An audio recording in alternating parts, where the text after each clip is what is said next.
relationships have a beginning, a middle, and an end. There's a kind of life cycle to relationships. In the culture that we're in, we put a lot of emphasis on the beginnings. We put deliberateness into dating websites and the process of finding just the right person for us to be in, just the kind of relationship that we imagine in advance we want to be in. We put a lot of thought into how to begin relationships well. We put relatively little thought in how to end relationships well. We don't have an industry that's dedicated to ending relationships well and with integrity. But this is important because all relationships end. What do you mean, Steve? Not all relationships end. Well, they do. I used to teach these relationship workshops where I would ask all the participants to count the number of relationships that they'd been in, their own definition, whatever for them constituted a capital R relationship. And we'd sum up the number for everybody in the room. And then I'd ask who was currently in a relationship, and those people would raise their hands, and we would count the hands. And so we'd have two numbers, and we'd divide one by the other to find out the percentage of relationships that people in the room had been in that had ended. And that number was always somewhere around 90%. Now, the number is actually greater than that because some of those relationships, since the workshops happened some time ago, have ended since, and those that haven't will eventually. Even if people are together for their entire lives, someone eventually dies and the relationship ends. It's important to understand why and how they end, and this has to do with the steps or stages that relationships progress through in the middle. So understanding these stages is important in understanding why relationships end when they do, because it's often quite appropriate for relationships to end when they do. We tend to go around with this notion that it's bad when a relationship ends. It's a failure. It means something totally flopped. Instead of recognizing that relationships have their own life cycle, and relationships end at a time that's appropriate for them to end at, and it can be a beautiful ending. Let me say something about these stages, because what distinguishes each of these stages, dating, short-term relationships, medium-term relationships, and long-term relationships, is that there are certain kinds of hurdles that have to be crossed in order to move from one stage of a relationship into the next. And relationships end, some of them, at each of those stages. Dating is obvious. Everyone knows what dating is. It's a process of meeting people to find out whether or not you call it dating, whether there's somebody that you're interested in, and whether the interest is mutual. And for some people that includes finding out whether you're sexually compatible. And not everyone includes that in their process of dating, but for some people, do you enjoy sex together is a question that they have to answer as part of establishing mutual interest and compatibility. Not everybody makes it through this stage, but if you do, then you find out that you're interested enough to be in maybe a short-term relationship, which could go anywhere from a couple of months to a year.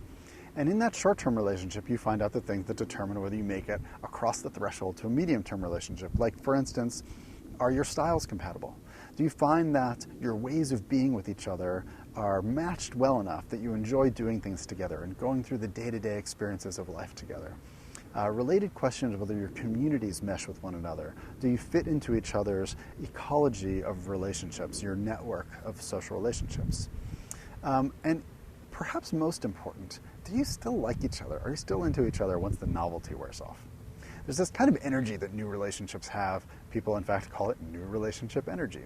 It's this kind of thrill or excitement that goes with the falling in love and the attraction that comes with meeting somebody new and getting deeper with them. It's a wonderful energy, and it always ends. So once that ends, is there enough substance to the relationship to keep it going? If the answers to all these questions are yes, then you progress to a medium-term relationship, which may be anywhere from a couple years to 5 or 6 years, depending on who you are. And you find out other things in the progression through those years that you can't possibly know in advance. For instance, can you survive a major conflict together?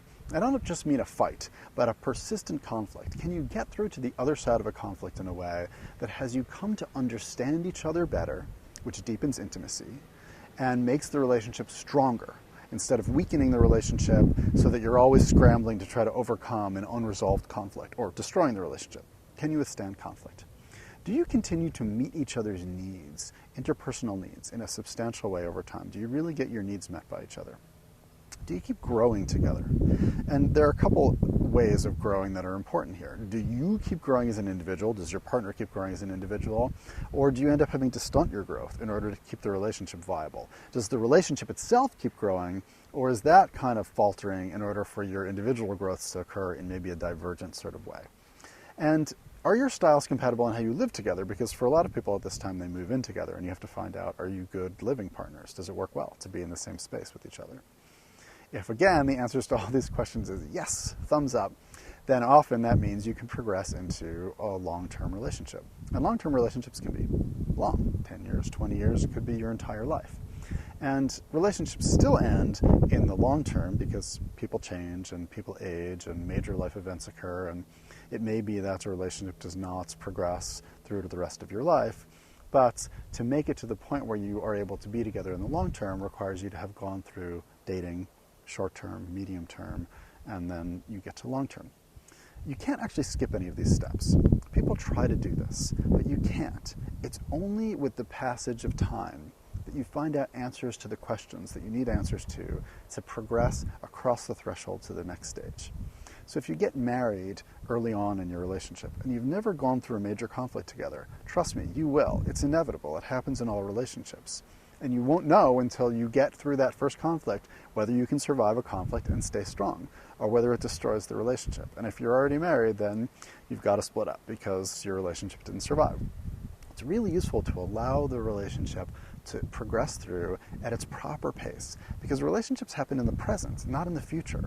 The process of deepening intimacy, getting to know each other, creating life together, it occurs in all of those stages, and it's good to enjoy the stage that you're in, and to not allow the fact that a relationship ends when it does to make you think that there was something wrong.